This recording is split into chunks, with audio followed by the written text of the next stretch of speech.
i el resultat va ser majoria absoluta del Partit Popular. Vostè em posa l'exemple... No juguem amb això, perquè no és... Però, senyor López Tena, vostè em posa l'exemple de Ciutadans i el PP. Clar, el PP és un partit de dreta, Ciutadans es defineixen com un partit d'esquerres, progressista, segons diuen, no? En canvi, clar, vostès, diguem, Solidaritat Catalana per la Independència i Reagrupament, sobretot han transmès un missatge que és idèntic, declaració unilateral de la independència de Catalunya. És que no és cert. És que no és cert. És a dir, són projectes diferents. Això seria com dir que fa 35 anys els partits portaven un missatge idèntic en les primeres eleccions a les Corts Espanyoles i al Parlament de Catalunya, que era autonomia de Catalunya i democràcia. Quasi tots els partits portaven aquest missatge. Què es diferencia? Moltes coses, però no val la pena. Bàsicament, digue'm-en una només. Moltes coses, infinitat de coses. No cal més que veure el programa. No cal més que veure el programa. Que tots dos tenim, i altres partits també, com a objectiu la independència de Catalunya, no vol dir que siguem la mateixa força política, el mateix plantejament, ni de bon tros. Vostès li han guanyat la partida a Esquerra en aquesta qüestió de la independència? Ho dic perquè ara Esquerra tindrà altres problemes. No sé si en podrà fer tanta bandera. S'han quedat vostès com els principals abanderats de la proclamació de la independència de Catalunya al Parlament, senyor López Tena? Ara com ara, Esquerra no portava aquesta qüestió al seu programa perquè ni ho ha portat mai. La diferència és que nosaltres som la primera vegada que una força política que planteja com a eix central, al voltant del qual van totes les altres propostes, aconseguir la independència, entra al Parlament de Catalunya, igual que fa 35 anys van entrar, o fa 30 anys, amb recuperem l'autonomia. Ara som els primers que hem fet això i hem aconseguit representació. Molt bé. El senyor López Tena està a la disposició de tots vostès, que tenen ja la paraula. Qui vulgui. Tina Díaz. Sí. Davant. Hola, bona nit, senyor López Tena. Jo, mire, tenia curiositat per preguntar-li, perquè en el programa electoral del seu partit el principal objectiu és aconseguir la independència. Però, clar, jo em pregunto que si no creu que també hi ha altres aspectes bastant importants, com sanitat, educació, que els haurien d'abordar, i més tenint en compte la crisi actual que ens trobem. És que els hi abordem. El problema que em fa l'efecte és que manca d'atenció per part dels mitjans de comunicació generalistes, per tant no n'hi ha hagut més que la referència a que existia i res més, i en segon lloc perquè segurament no l'ha llegit, però el programa parla de moltes altres coses que no són només la independència. Entre elles el fet de dir que la situació d'escanyament dels serveis públics a Catalunya com a conseqüència de l'espoli fiscal, com a conseqüència de la pertinença a Espanya, com a conseqüència de que es roben 22.000 milions d'euros cada any, és el que fa que la situació de la sanitat sigui d'esfondrament o la situació de l'ensenyament sigui d'esfondrament, i que nosaltres no votarem a favor, votarem en contra de qualsevol retallada de drets socials, de qualsevol retallada de salaris de funcionaris, perquè paguem prou impostos per sostenir els serveis públics, per sostenir-los millor dels que hi són ara.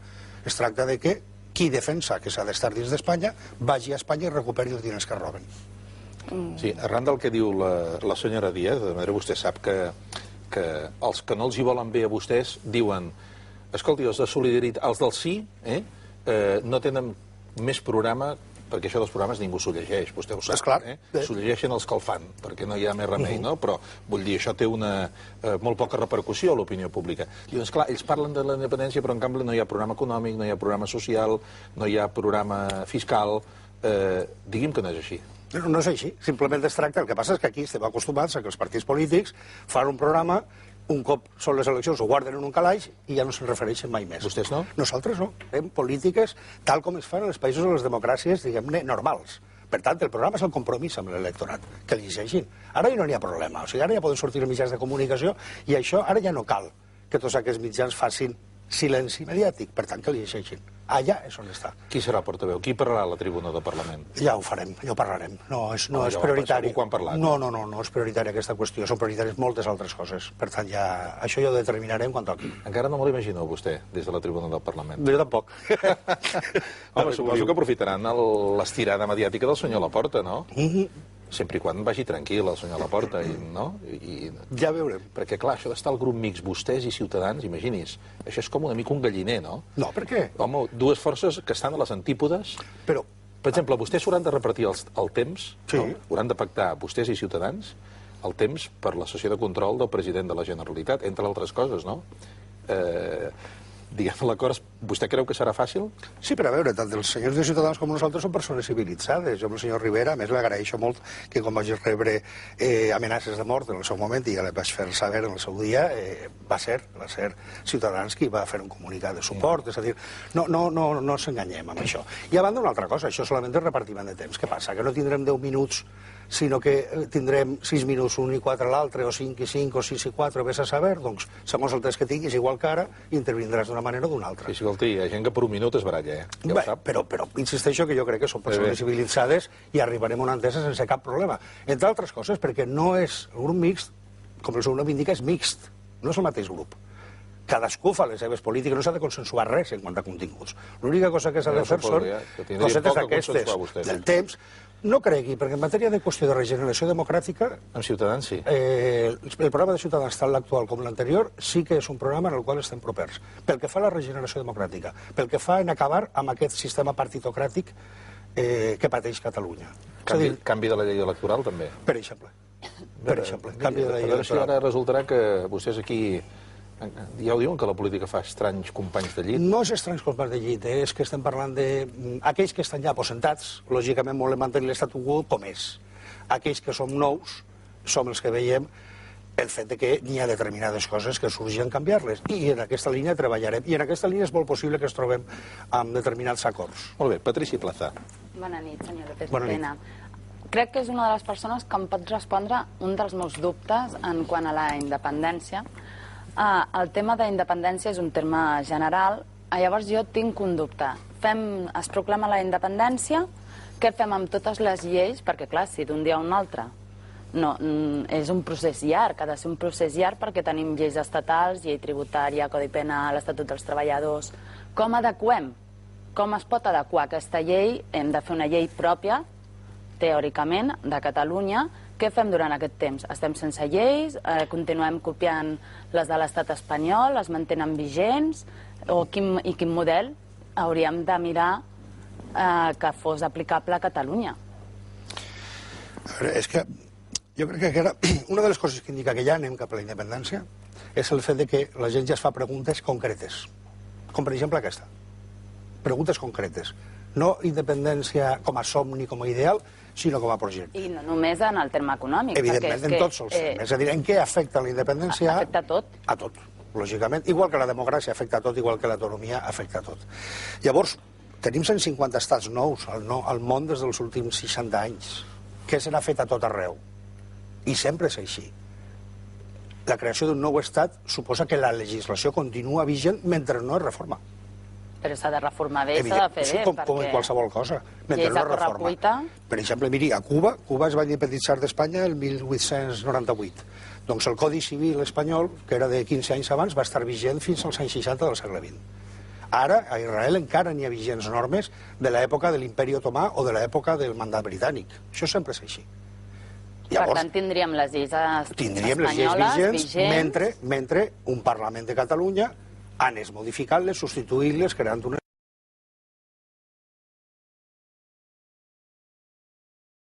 amb tota normalitat. En quina línia? En aquella que sigui la que determinin els ciutadans de Catalunya votant. O sigui, que la independència no és trencar i marxar i dir, no, si t'he vist no m'acuerdo, o si t'he vist no me'n recordo. No s'ha de marxar d'enlloc. Som al nostre país. Vull dir, per tant, el que es tracta és que llavors el poder, la sobirania, la decisió, la té el Parlament de Catalunya i el Govern de Catalunya. I per tant, que el Parlament de Catalunya pot legislar sobre tot.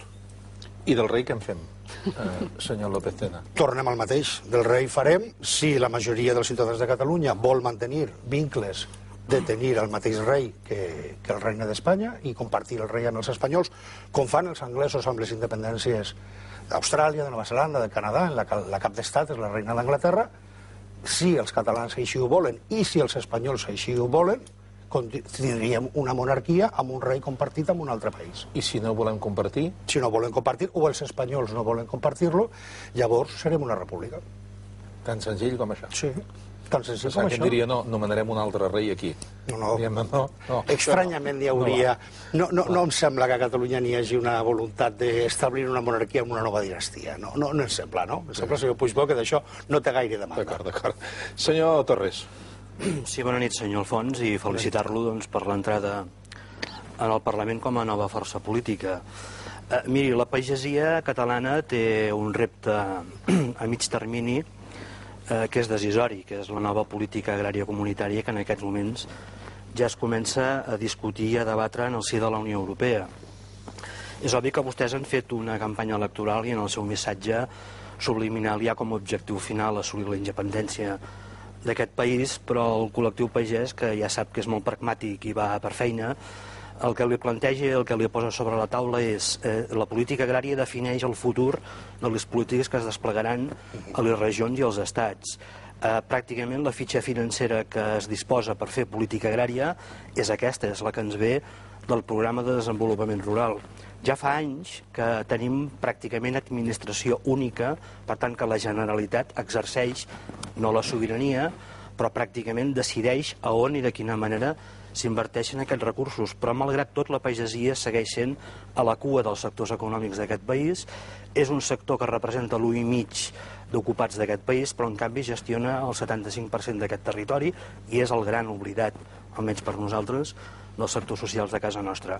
Vostès, com a força, que a més aquest debat es fa a Europa, però també es farà a l'estat espanyol, que només són presents al Parlament de Catalunya, pensen tenir algun company de viatge per afrontar aquest debat o pensen excloure, perquè així no hi tenen accés, d'exercir la responsabilitat d'estar al Parlament i, per tant, representar també, en certa manera, una part del nostre col·lectiu aquesta gestió, és a dir, la gestió de que aquesta política agrària comunitària surti, en principi, tal com els pagesos de Catalunya necessitem que surti. Sí, nosaltres si existim és per a defensar els interessos dels catalans i les catalanes. Som perfectament conscients, vostè ho sap molt millor que jo, que en el que vam de segle les rendes agràries han baixat prop d'un 50%, que estem en un procés de destrucció d'ocupació d'una manera accelerada en el camp català i els pagesos catalans, que això està posant en risc, o més enllà que el risc, la successió generacional. I que la causa d'això fonamental és que les polítiques agràries es determinen a Brussel·les, cal ser-hi amb poder dins de la Unió Europea i el govern espanyol, l'estat espanyol, no té res a veure, no respon, no defensa els interessos de la pagesia catalana. I la Generalitat de Catalunya no està present. La Generalitat de Catalunya no hi és a la Unió Europea, no hi és als Consells de Ministres, no hi és determinant les directives i els reglaments en aquesta matèria. Per tant, nosaltres defensarem els interessos dels pagesos. Per a defensar els interessos dels pagesos mantindrem una interlocució oberta, amb el nivell que poden fer-ho, que és des del Parlament de Catalunya respecte al govern de la Generalitat sobre què fa el govern de la Generalitat per evitar aquesta destrucció del camp català i de la pagesia catalana. No podem continuar de la mateixa manera. Si en 10 anys s'han perdut el 50%, la meitat de la renda, això és condemnar la pagesia a mort. Què farà el govern de la Generalitat per evitar-ho? Nosaltres, com a oposició, empenyarem, defensarem i estarem en contacte a efectes de defensar polítiques de manteniment i de rendibilitat del camp català, entre elles les infraestructures. Molt bé, després, si volen, parlarem de les infraestructures. Anem a l'altra banda de la taula. Pablo Martín. ¿Qué tal? Antes que nada, felicitarle porque han conseguido ustedes un hito histórico que sin salir en los medios de comunicación, tener una representación de 4 diputados en el Parlamento, quizás un poco lejos de la necesaria para llegar a hacer según qué tipo de objetivos, pero bueno, les felicito porque realmente hemos creado quizás un precedente. Veremos si ahora conseguimos cambiar la ley electoral para que esto sea posible. Pero a mí, yo voy a aprovechar, si usted me permite, dado que usted es una persona que se ha siempre asociado con el independentismo, que conseguirlo de una vía o de otro, primero lo intentó a través del Parlamento, le tumbaron la ILP, y entonces usted, a través del señor Laporta y sus otros socios, hicieron esta corriente. Pero de todos modos, me gustaría repasar con unos datos con usted que me dé su opinión. El 2003, en las elecciones autonómicas, el independentismo que estaba representado, o que salió representado por Esquerra Republicana, obtuvo 544.000 votos, con 23 diputados. En el 2006 la única fuerza parlamentaria fue también Esquerra Republicana, pero los votos descendieron, concretamente 416.000. Aquí hubo un acuse quizás de desgaste, o lo podíamos valorar, no es el momento de valorarlo, Pero lo que está claro que en aquel momento se estaba hablando de pues que si los papeles de Salamanca, se había hablado que si el estatut, que si los recursos de una serie de comunidades o el defensor del pueblo o unos partidos, y estaba en boca de todos. Y cuando ya llegó al cenit de la publicidad, cuando las consultas populares que empezaron con Arenys y luego se fueron extendiendo por toda Cataluña, llegamos a que el independentismo de estas elecciones, los partidos que han representado y han salido representados que defienden este independentismo, sea por una vía rápida, una vía lenta, una vía directa o indirecta, suman tan solo, o suman en total 360.000 votos.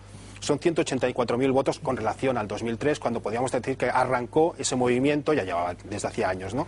A mí me gustaría que usted nos valorara, porque realmente el independentismo en estos momentos hemos pasado, sumando estos votos, de lo que sería la totalidad de los catalanes que tienen derecho a voto, estos 5 millones más o menos, de un 10% de catalanes que en el 2003 apoyaban el independentismo, apoyaban en las urnas. Otra cosa es la voluntad, otra cosa es definir. En las encuestas te preguntan, ¿usted qué quiere? ¿La independencia, más dependencia, menos dependencia, la independencia total? Y aquí podríamos, pero el que quiere la independencia en 2003 era un 10%, se redujo en 2006 al 7,8%, y aquí ha sido la debacle, en mi opinión, pues tenemos usted su opinión, de un 6,8%. Y entonces a mí me gustaría, entonces la pregunta que me gustaría hacerle es muy rápida. Ustedes hablan de expolio. Usted es jurista, yo no voy a explicar lo que quiere decir expolio, es el pago de impuestos. Ustedes hablan de 22.000 millones. Yo tengo este estudio, un estudio que es muy interesante, que yo recomiendo que todo el mundo, bueno, no lo impriman porque son 331 páginas, gastaremos mucho papel, pero la página que usted hace referencia es la página número 8. En la página número 8 vemos que este expolio que usted dice 22.000 millones es supuesta. Yo no voy a dudar de la autenticidad de estos datos, que creo son correctos, pero es solo un año. 22.000 millones empezaron pues en el 86, fueron subiendo, 5.000, etcétera. Por favor, si quiere decir usted expolio, me parece muy bien, esto es una definición que yo no la puedo contradecir o yo no puedo discutir, pero no digan que cada año nos han expoliado o robado, que aún es peor que decir que nos han robado 22.000 millones, porque podríamos discutir mucho que esta es la cantidad de dinero, esta superior o inferior, de aportación de la comunidad de Cataluña, los catalanes, por el pago de impuestos. Que al fin y al cabo un pago de impuestos es un pago anticipado de unos servicios que a mí el Estado luego me va a dar. Otra cosa es que estos servicios los esté recibiendo mal o bien, o los podría mucho mejor. Són dues qüestions diferents. Muy ràpides han sido, Bé, això depèn de com es la resposta. Però bé, fem una cosa, com que ens queden uns 3 minuts per anar a la publicitat, el tema aquest de l'espoli fiscal, deixem-lo per després i en tot cas ara contestem la primera part de la pregunta, de dir, quina lectura en fa vostè, que segons el que acaba de dir el senyor Martín, cada vegada el percentatge de vots independentistes del 2003 cap aquí ha anat baixant?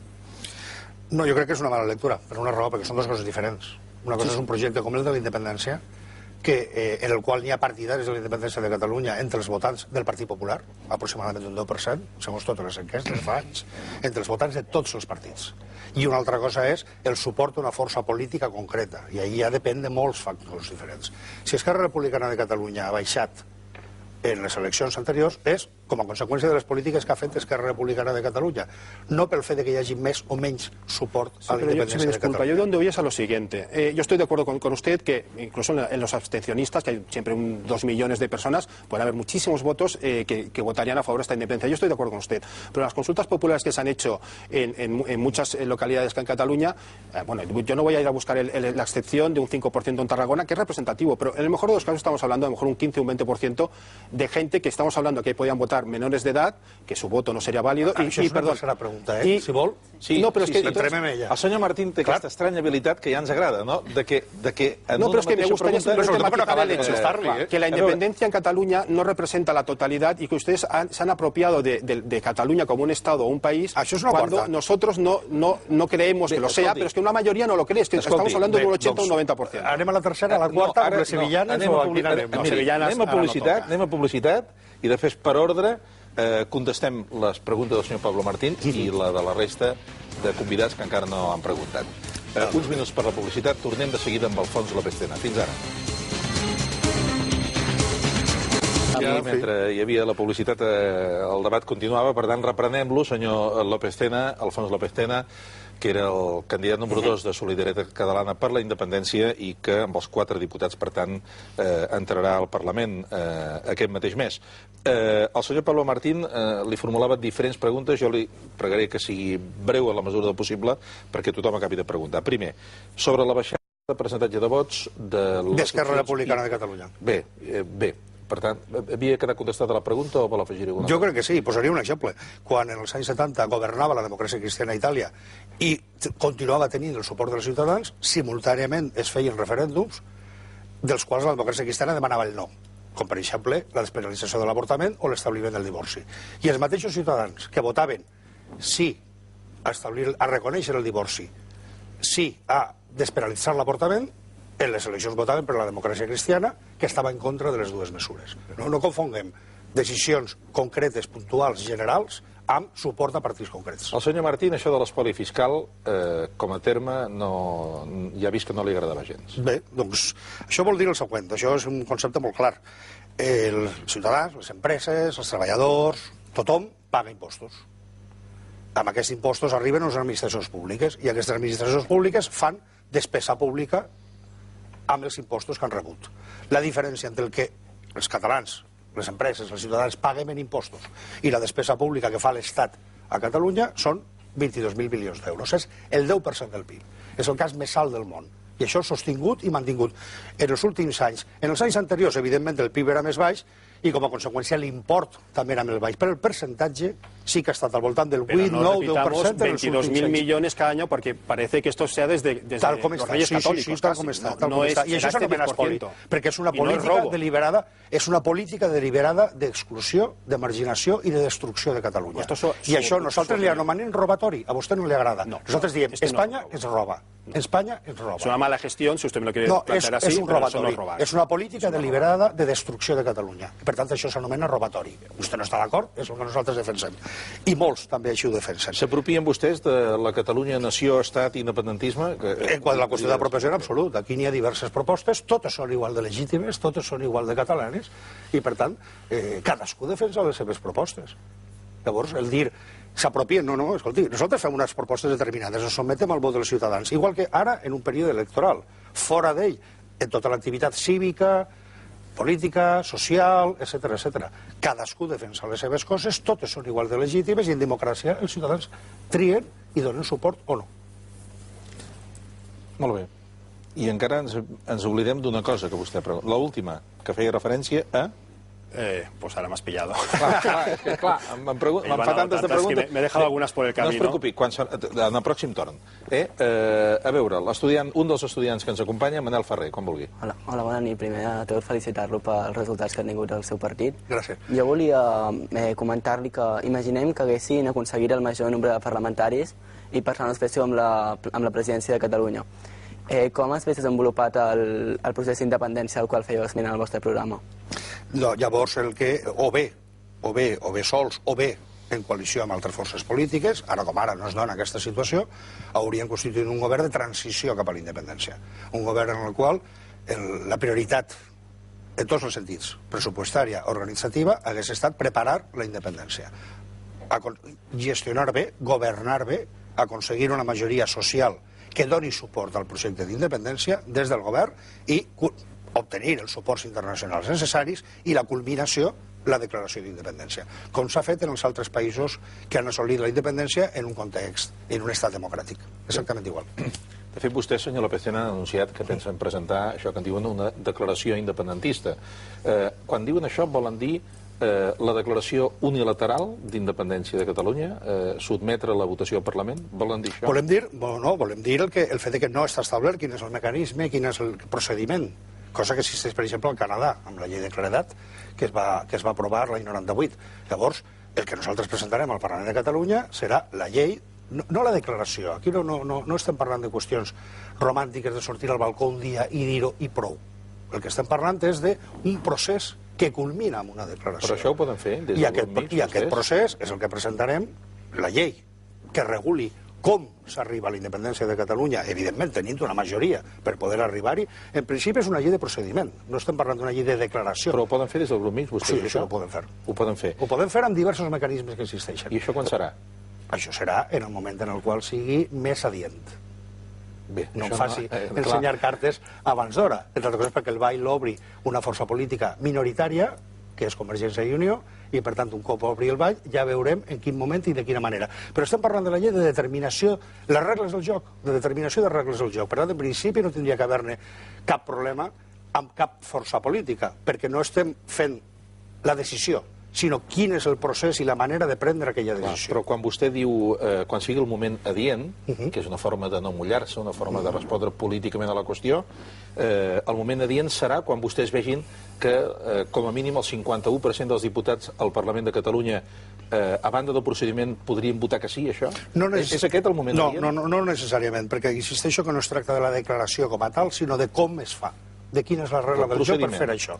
Per tant, el que també pot ser que en un moment determinat el que considerem oportú és una altra cosa. Tots aquells diputats d'altres partits que diuen que en el seu cor són independentistes, perquè també demanarem llibertat de vot per això. Doncs que també ho siguin en la punta del seu dit, que és el que marca el botó per votar.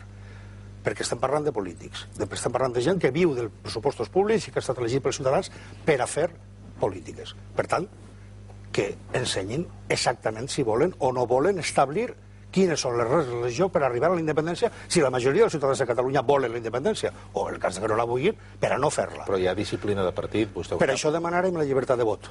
Recordo que fa pocs mesos, respecte a l'abolició de les curses de braus, va haver dos partits, CiU i el PSC, que van donar llibertat de vot als seus diputats. Exigirem que als catalans se'ls tracti, com a mínim, com van tractar els toros, amb la mateixa llibertat de vot per part dels diputs. Els toros i el correbous. No, els toros. La llibertat de vot la van fer amb els toros. Amb les curses de braus. És veritat. Escolti, Artur Mas, candidat i ja in pectore president de la Generalitat, diu, escolti, referèndum per la independència només quan es guanyi, només quan es pugui guanyar. Vostès són de la mateixa opinió? No, en absolut. Primer perquè això de preveure com serà el resultat d'una votació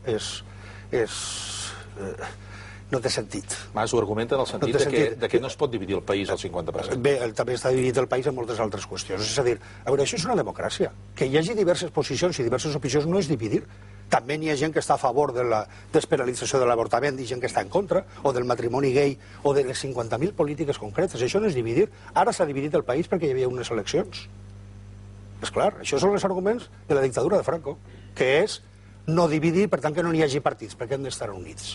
Els partits divideixen, les eleccions divideixen, el referèndum sobre l'Estatut dividia, el referèndum sobre l'OTAN dividia. Però canviar l'estatus del país, home, és una decisió que està molt per sobre d'altres, no? De la mateixa manera que era el referèndum sobre la Constitució espanyola l'any 78, o el referèndum sobre l'OTAN, que ja sap vostè que va ser, que ja tenim una edat, va ser especialment marcat. D'entrada no. Doncs això no és divisió, és una democràcia, és una societat plural, en primer lloc, i que ha de continuar sent plural, i com més plural, millor. Com es resolen les diverses posicions, totes elles legítimes, pel debat, per la discussió i pel vot. Aquest punt en concret, senyor López Tena, que estem discutint ara, és el que farà que vostès votin no a la investidura de Mas? Aquest punt en concret, sobretot? Sí, no, aquest punt en concret, no, sobretot no, aquest. Aquest punt. És a dir, nosaltres no donarem suport, ho portàvem en el programa electoral, nosaltres no donarem suport a un autonomista per l'autonomia, per tant votarem que no. Només hi havia una excepció en el nostre programa, i era que en el cas de que fóssim decisius per triar un o altre autonomista, la decisió... Mas o Montilla, per entendre's. Mas o Montilla, per entendre's, la decisió l'haurien de prendre els adherits. Perquè nosaltres som un moviment democràtic. I què creu que haguessin dit els adherits? No ho sé, no s'ha produït el cas, no ha estat aquesta circumstància, per tant, no fem política ficció. Ja ha passat això. I vostè, particularment? Jo, particularment, hauria demanat el no. No votar a la investidura. Votar no a la investidura. No, Mas o Montilla, vull dir. Jo hauria proposat votar no a la investidura. Cap dels dos? Cap dels dos. Cap dels dos. Bé. Excepte que això hagués produït un govern Montilla. Excepte això. Excepte això. Bé. Senyor Fuster. Bona nit, felicitats pels resultats. A mi m'agradaria preguntar-li que ahir el senyor Joan Laporta, després de la reunió amb l'Artur Mas, no va fer cap declaració als medis, quan tots els altres caps de llista sí que n'havien fet. Com valora vostè aquest silenci? Si en comptes del senyor Joan Laporta s'hagués reunit vostè amb l'Artur Mas, hagués fet alguna declaració? No, això ho vam acordar prèviament, ho vam parlar prèviament i vam acordar prèviament fer-ho així. Per una raó, aquí estem parlant d'una determinada persona, el senyor Mas, que crida a fer unes reunions amb altres forces polítiques, que a més ho fa públicament. I per tant, des del moment que es crida, anem a parlar. Però que després no fa declaracions. Doncs nosaltres, per raó de cortesia, des del moment en el qual qui convoca no fa declaracions sobre què ha passat en aquella reunió, considerem que nosaltres tampoc hem de fer declaracions. No ho troba una falta de respecte cap als seus votants? En absolut. troba vostè una falta de respecte als votants de Convergència i Unió que el senyor Mas no faci declaracions?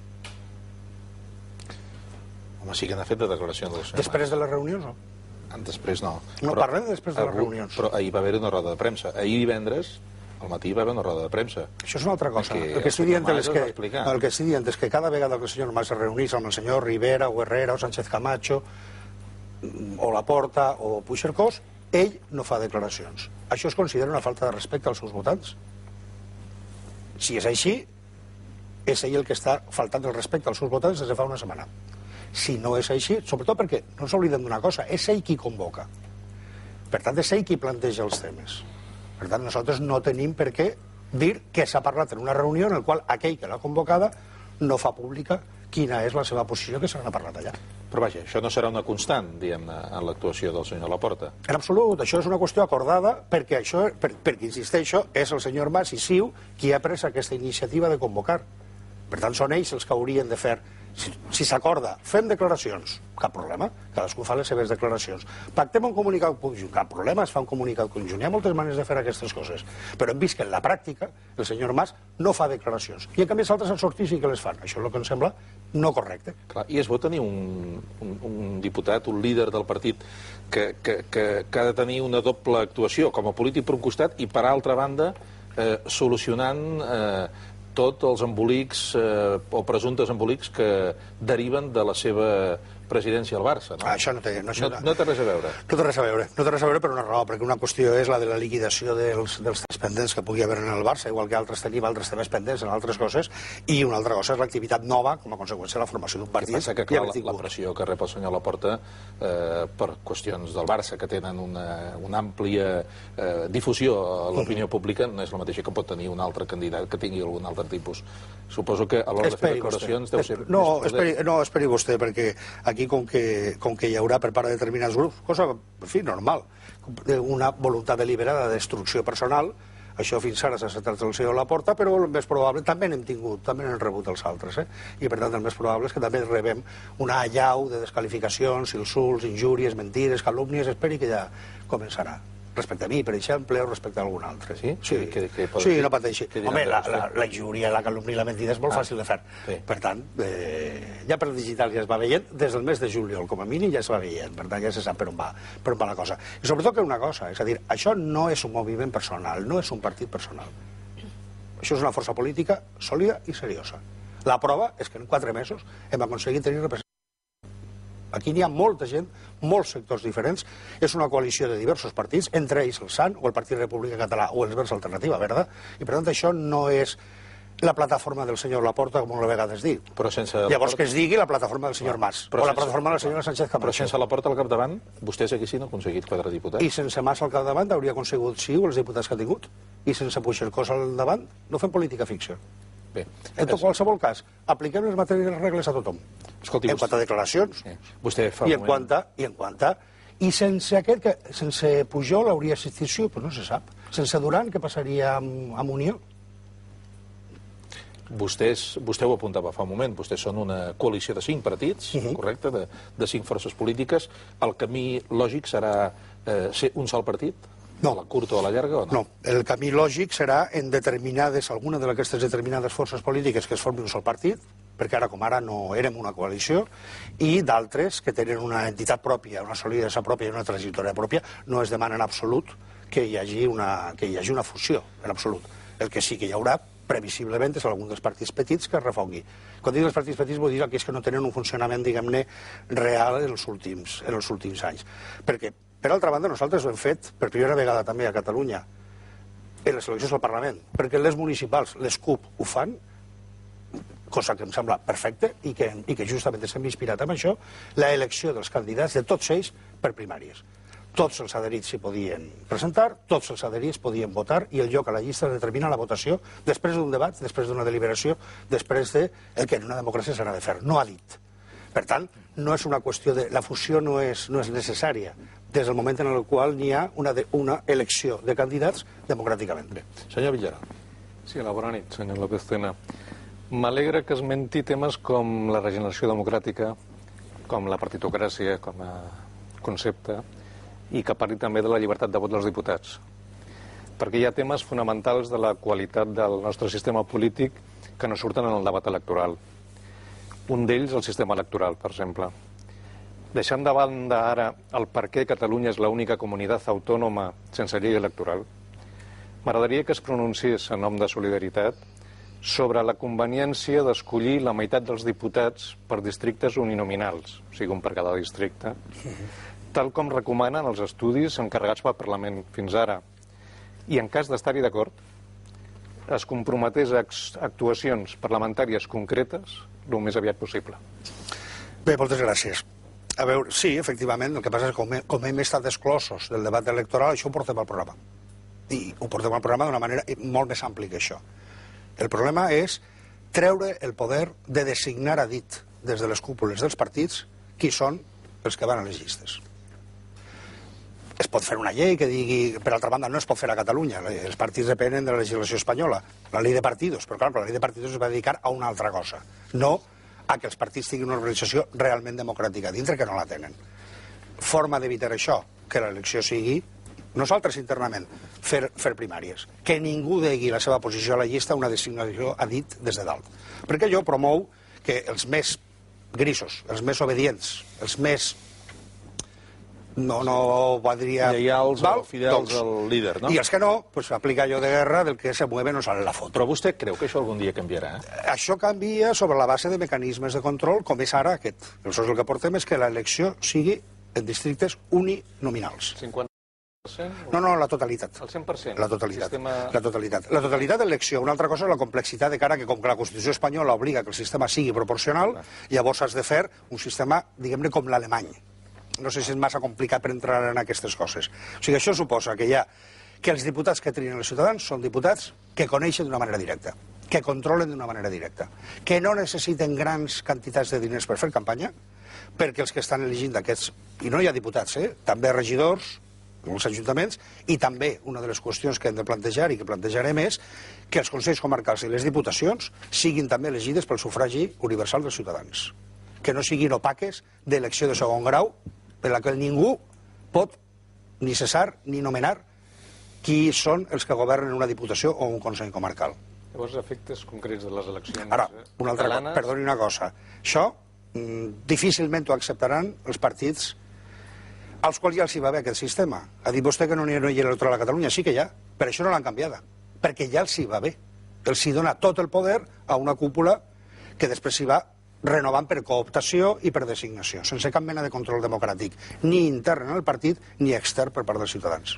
En aquest cas concret, potser es podria repetir el plantejament que deia vostè de que hi hagin diputats individualment considerats de diferents partits que estiguessin d'acord en qüestionar aquest sistema i avançar cap a un sistema electoral que sigui més democràtic, inclosos els partits, que són eines no democràtiques d'una democràcia. No? A partir d'aquí, torno a on acabava abans. Solidaritat farà alguna iniciativa, liderarà alguna iniciativa concreta per avançar cap a una llei electoral d'entrada estàndard i que contempli aquesta mena de districtes uninominals? Sí, ho portem en el programa i el programa és per complir-lo. Ara, ho farem. Hem tingut un suport dels ciutadans de 4 diputats, entre 3 i 35. Per tant, els resultats dependrà de que això aconseguim convèncer i portar aquesta decisió als altres partits parlamentaris. També poden haver iniciatives que saps que no te les acceptaran perquè, si més no, mostren un camí de cara fins i tot a l'electorat. I també n'hi ha altres iniciatives que farem des del Parlament, que són la iniciativa legislativa popular. Perquè el Parlament de Catalunya, curiosament vull dir, perquè el Congrés dels Diputats no és així, i en aquest cas la democràcia catalana és encara més restrictiva que l'espanyola, cosa difícil, Ja el segon grau ja és Corea del Nord.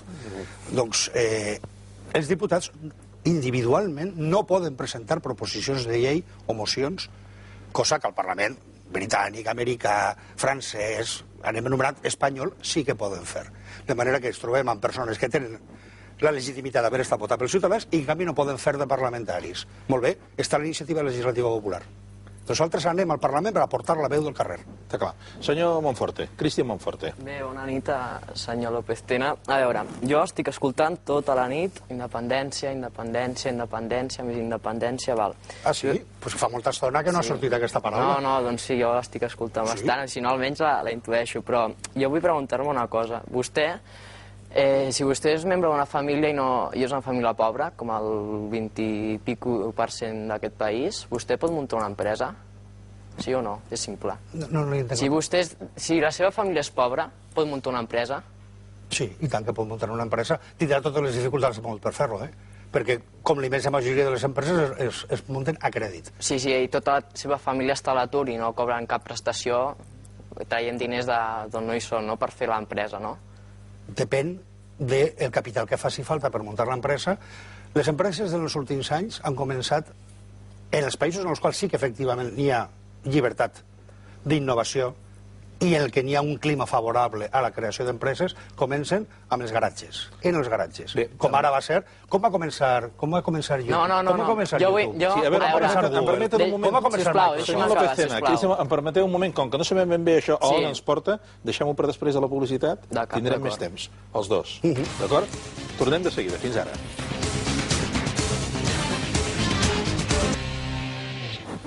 Vostè té la paraula a Canal Català aquesta nit de dissabte. Té la paraula Alfons López Tena, diputat electe per Solidaritat per la Independència. Cristian Monforte li havia preguntat, li havia fet dues preguntes, no? Si no té diners pot muntar una empresa. I què més? Llavors, a veure, jo crec que no podem muntar una empresa si no hi ha diners familiars i la meva família està tot a l'atur i no tinc ni diners per passar el mes, però bueno, vostè sí que ho pot fer, no? No, perdoni, no fem frivolitats de vostè sí que ho pot fer, no. Parlem d'una altra cosa. Com es va fundar Microsoft? Com es va fundar Google? Com es va fundar YouTube? Com es va fundar Facebook? Per un grup d'estudiants... Amb una inversió inicial? En absolut. Facebook, per exemple, $14.000, crec que van ser. I de què estem parlant, de $14.000? De què estem parlant? Home, jo $14.000 no els puc treure, Vostè de la seva butxaca i molts dels que estem aquí no podrien treure $14.000 de la nit al dia, però estudiants d'una determinada universitat se posin d'acord i entre uns i altres van aconseguir aquests diners. Però jo l'estic dient a la meva família. No, van aconseguir aquests diners. Però és que no sé per on va la pregunta. No, deixa'm acabar. És que no sé per on va la pregunta. Si jo no tinc diners perquè jo pel meu propi compte i no puc comptar amb l'ajut de la resta, els meus veïns, els meus amics, llavors no tinc aquests diners, com puc fer, per exemple, projectes? I ara li passo la pregunta. Com puc fer jo una independència si tinc un país pobre que no té amics perquè els amics estan a Madrid i llavors, clar, aquests amics no ens volen donar diners i Europa és Europa i Catalunya és Catalunya, no? Com puc fer una independència i declarar un procés d'independència amb un 42% d'atur juvenil, amb un 30% de fracàs escolar i amb un 20% d'atur global en el context català? I com puc fer una independència en un país pobre, sense infraestructures, sense mitjans i sense un teixit empresarial fort que pugui tirar endavant el país? Com ho puc fer si no tinc diners i no tinc els amics que vostè m'estava dient que em donin els diners? La primera. En primer lloc, jo no soc d'acord amb aquesta diagnosi. Catalunya és un país empobrit pel robatori que fa Espanya. Amb un teixit empresarial molt potent, amb una capacitat exportadora molt potent i amb un teixit cívic molt potent. Per tant, primera aquesta no. Segona, entre les 150 independències que s'han fet en els últims 60 anys, vagi enumerant. Timor Oriental és independent des de fa 2 anys, Montenegro és independent des de l'any 2006, Kosovo des de l'any 2008, des de fa 15 dies les Antilles holandeses. L'any que ve es farà un referèndum sobre aquesta matèria al Sudan Sud. I no els comparo amb Catalunya justament perquè aquí sí que estem parlant de països pobres. No té res a veure una cosa amb l'altra. I en quant als amics s'obtenen. La independència a tot arreu. És que estem parlant d'aquí com si això fos... On vol anar a buscar vostè els diners? Quins diners? Estàvem parlant dels amics. Vostè parla dels amics. Els amics, la independència s'obté perquè hi ha una majoria d'un poble que decideix fer-se independent. No depèn en absolut de que a Espanya, és el nom que vostè ha dit, o a Madrid, siguin amics o no. La independència la fa un poble que decideix per majoria fer-se independent. De la mateixa manera que la democràcia, de la mateixa manera que l'autonomia, de la mateixa manera que qualsevol altre projecte polític. Sigui un país ric, perdoni que no ha acabat, perdoni, no m'interrompi. Bueno, escolti, no m'interrompi, deixi'm acabar com a mínim una frase. Acabi, senyora. Una. Això depèn que hi hagi una democràcia, no que el país sigui ric o pobre. Si hi ha una democràcia, si el país, si l'organització és democràtica, la majoria dels ciutadans decidirà. Si decideix independència, serà independència. Si decideix autonomia, serà autonomia. I si decideix qualsevol altra cosa, serà qualsevol altra cosa. O m'està dient que cal determinant nivell de riquesa per a ser una democràcia? Suposo que no, no? Cal un país que no s'enfonsi i no es divideixi, és el que fa falta. Ah, sí? I vostè està dient també que un concert econòmic, per exemple, en aquest sentit no és possible. Una independència és possible en aquest sentit. Escolti, vostè està fent el mateix programa que jo. Aquí la paraula concert econòmic ha sortit. No, no ha sortit el concert econòmic, però jo li comento, li puc comentar. Però perdoni, és que vostè ha dit abans que el concert econòmic no és possible. Això no és cert. Aquí no hem parlat del concert econòmic. Aquí no, però sí que si vol preguntar-me del concert econòmic, entrem en el tema. Sí que és veritat que la Solidaritat s'ha manifestat en aquesta qüestió. Però és que això és una altra pregunta. Això és una altra pregunta, que és... És a dir, si vol preguntar, jo li contesto. Si vol atribuir-me allò que jo no he dit, li haig d'interrompre per dir jo això no ho he dit. Nosaltres això no ho hem dit. Per tant, faci la pregunta corresponent i jo li contestaré.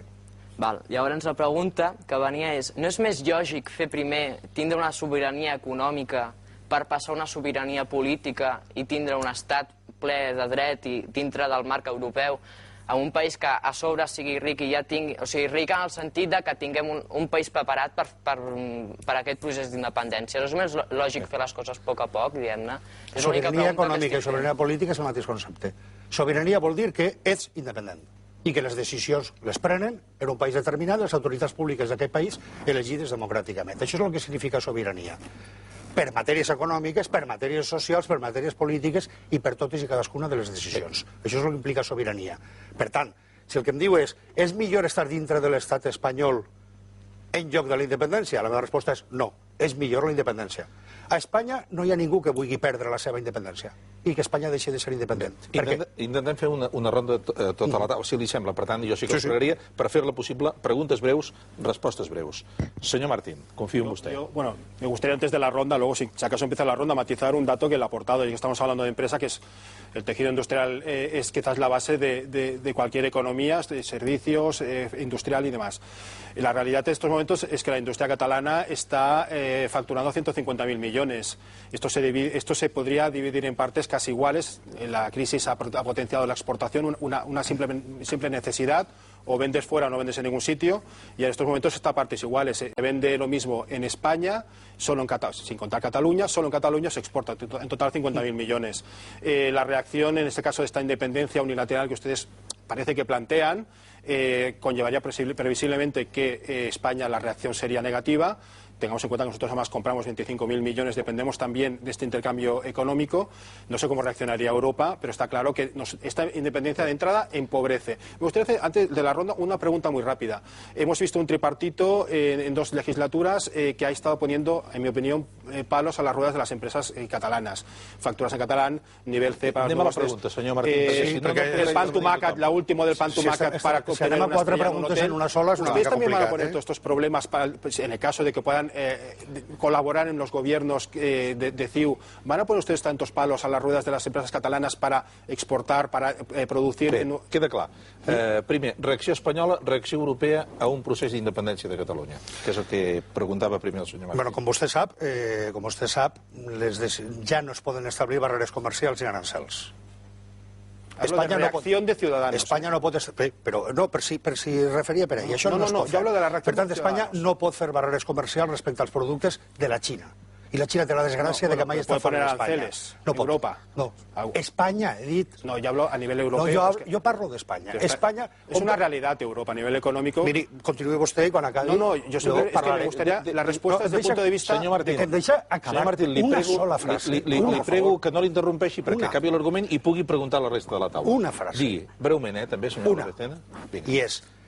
Espanya no pot establir barreres comercials, ni respecte als productes catalans ni respecte als productes de cap país del món, perquè això són decisions europees.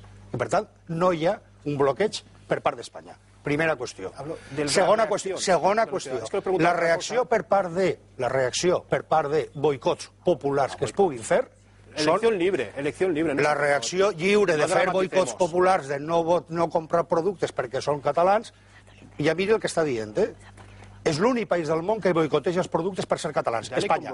Espanya és l'únic. Espanya és l'únic en el qual es fan crides a no comprar productes perquè són catalans. Hagamos un diálogo, un debate con menos... Deixa'm acabar, és que deixa'm acabar, perquè vostè pregunta 8 coses i a la primera ja m'interromp. Deixa'm acabar. Jo no l'interrompo com vostè preguntava. Per tant, la possibilitat que això passi ha passat en els altres casos? No. Té efectes en un món globalitzat? No. Té importància en un món globalitzat? No. A més, nosaltres som els primers compradors de productes espanyols. Es pot fer la torna perfectament. I, per l'altra banda, el tripartit, en quant a les polítiques del tripartit, que respongui el tripartit. Evidentment... ¿Ustedes qué harían? Senyor Fuster, estar en contra d'això. O sigui, establir... bloquejar les empreses, bloquejar el teixit industrial. Ara, no em digui que això és per posar les factures en català, perquè a Espanya és obligatori posar-les en espanyol. A França, posar-les en francès. Tenim el mateix dret que tot país del món a fer les mateixes polítiques que fa qualsevol país del món.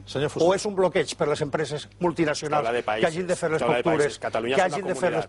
És una comunitat. Per a vostè, sí. Per nosaltres és una nació que ha de ser independent. Per nosaltres és una nació que ha de ser independent. No imposi la seva ideologia al que han de ser les factures. No és un bloqueig comercial. No és un bloqueig comercial que fa el mateix que fan tots els altres països. Senyor Fuster. Vostè està a favor del reconeixement d'Albània com a estat? Així m'agrada. Preguntes curtes, respostes curtes. Albània està reconeguda com a estat per tots els estats del món. Albània és independent des de l'any 1911. Es referia a Albània o al Kosovo? Al Kosovo, perdó. Es referia a Kosovo, bé. Sí, ho interpreto. No, jo. És a dir, a veure, Kosovo està reconegut com a estat independent per els Estats Units, el Canadà, per la immensa majoria dels estats del món i per tots els estats de la Unió Europea, excepte les 5 grans potències europees: Eslovàquia, Romania, Grècia, Xipre i Espanya. Aquestes 5 grans potències no reconeixen Kosovo. Patrícia. Veig que per almenys hi ha algú que parla de la complexitat del que comporta una independència. Les consultes cada cop van a menys i només es fa propaganda del sí. Com veu la pròxima consulta a Barcelona, el mes d'abril, i si creu que realment hi hagués campanya del no, sortiria el no? Jo ara estic en una posició diferent, per una raó, perquè ara estic a l'altra banda de la barrera. Quan jo estava organitzant referèndums sobre la independència... Però tenim la seva experiència. Sobre la independència. Referèndums sobre la independència arreu de Catalunya, una de les qüestions és que no hi hagués una incidència, interferència, control per part dels partits polítics. Per tant, ara, que hi estic com a partit polític... No hi tornarà? És que són papers diferents. És a dir, són els propis ciutadans els voluntaris que s'han de treballar. Personal, o sigui, no des de solidaritat... Es podria interpretar com una... Evidentment, nosaltres donem suport, perquè això que ha demostrat, primera, que aquest és un problema de democràcia. Volem votar. Per què no ens deixin votar? Per què no es deixa votar l'Estat, la Generalitat, sobre si volem o no volem la independència? Però el tema del per una banda. I això ho hem d'organitzar els propis ciutadans perquè l'aparell públic estatal no ens deixa. I segona, s'ha esvaït la por i s'ha esvaït aquesta temença de la divisió social. Es presentaran a les municipals? Sí. Vostè serà l'alcaldable per Osona? No, a veure... No, perquè, clar, quan vostè va a Osona... Osona és una comarca, no és un municipi. Osona, em refereixo a Vic. És a dir, nosaltres, en termes generals, sotmetrem aquesta decisió als adherits, ja en aquest moment la voluntat és ampla, i la decisió de presentar-se a les municipals la prendran els adherits de cada localitat. És a dir, la decisió correspon a cada localitat que considerin que sí o no es donen les condicions per presentar-se. Però en el congrés que faran vostès aquest mes, això? No, ja el farem al mes de gener, no dona temps en aquest mes de fer-ho. Molt bé. Tina. I seguida rebem el Sanca. A veure si ens hi caben 2 preguntes i 2 respostes curtes. El seu partit ve en loteria de Nadal, igual que altres grups parlamentaris. Aleshores, es veu que es pot llegir: el portador participa en la cantidad de 4 euros en este número del sorteo que tendrá lugar en Madrid, capital del país vecino, el 22 de diciembre del 2010. Clar, jo, com que fan tanta bandera de l'independentisme, per què participen aleshores a la loteria espanyola i no només a la catalana? Perquè a Catalunya no es ve loteria francesa o anglesa o italiana, sinó també repartiríem loteria d'aquesta manera. És una manera d'obtenir diners. Quin problema hi ha? No, clar, però vull dir, si vostè també parlava de que l'estat espanyol li roba a Catalunya, no creu que és una manera, no sé, és una mica contradictori? No, en absolut. En el cas de guanyar la loteria, tens un superàvit. En el cas de que perdis la loteria, aquests diners van cap a guanyar la loteria en un altre lloc. Escolti, aquest projecte no va contra Espanya, eh? Ni tenim res contra Espanya, ni tenim absolutament res contra els espanyols, entre els quals la meitat de la meva família ho és. Això no va en contra de ningú.